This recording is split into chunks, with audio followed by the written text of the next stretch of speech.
উচ্চ মাধ্যমিক 2025-এর বাংলা প্রশ্নের সমাধান একবার দেখবো। টাকাটা ড্যাশ দিয়ে আসতে হবে, কোথায় দিয়ে আসতে হবে? উত্তর হবে রিলিফ ফান্ডে। মৃত্যুঞ্জয় কোথায় এসে বসলো? ঘরে। ভাত খেয়ে দেহে শক্তি পেলে উৎসব কি খুঁজে বের করবে? বাধাটা। পরের প্রশ্ন দেখো, বুড়িকে হরিবল বলতে শুনেছিল নকরি নাপিত, এতক্ষণে মুখ খুলে বলল বুড়িমা তুমি মরনি, বলেছিল চৌকিদার।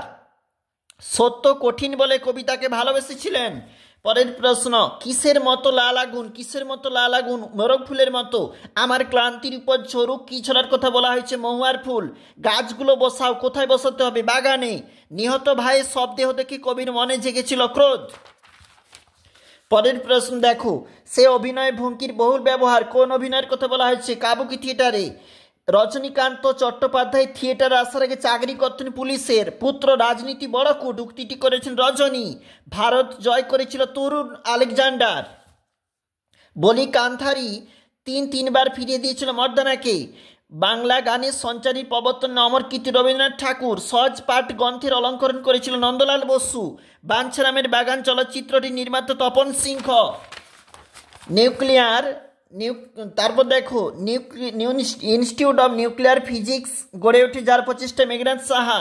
মোহনবাগান ক্লাব গঠিত হয় 1889-তে। তুলনামূলক ভাষাবিজ্ঞানের সূত্রপাত স্যার উইলিয়াম জোন্স। অন্য শব্দটির আদি অর্থ হচ্ছে ভাত।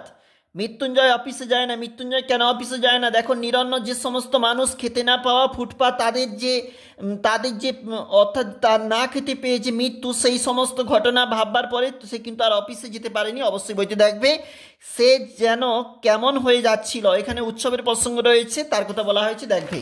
পরেরটা দেখো কি বলেছে, শাশুড়ির যে মাছের কথা বলা হয়েছে। শাশুড়ি মাছ খাওয়ার জন্য কোন কোন মাছের আয়োজন? ইলিশ, পোনার পেটি, চিতলের কোল, এগুলো দেখবে তোমরা। পৌষে বাদলা সম্বন্ধে ডাকপুরুষের যে বচন সেটা বলেছে, শনিতে 7, মঙ্গলে 5, বুধে 3, বাকি সব দিন দিন। কবি রূপনালয় কুলে জেগে উঠে কবি কি উপলব্ধি করলেন? এই জগৎ স্বপ্ন নয়, সত্য কঠিন, সে কখনো করে না বঞ্চনা। দেখো, এসেছে সে ভোরের আলোয় নেমে। কে নেমে এসেছে? এবং নেমে এসে কি করছিল? সুন্দর একটা হরিণ কচি বাতাবি লেবুর মতো ঘাসগুলিকে ছিঁড়ে ছিঁড়ে খাচ্ছিল। মেঘবদীর মহাদেশে দেবদারু দীর্ঘ রহস্য, সমুদ্রের দীর্ঘশ্বাস, কয়লা খনির শব্দ প্রভৃতি শোনা যায়। কন্দনতা জননীর পাশে না থাকতে পারলে কবির গান গাওয়া লেখালেখি সবই অর্থহীন হয়ে যাবে।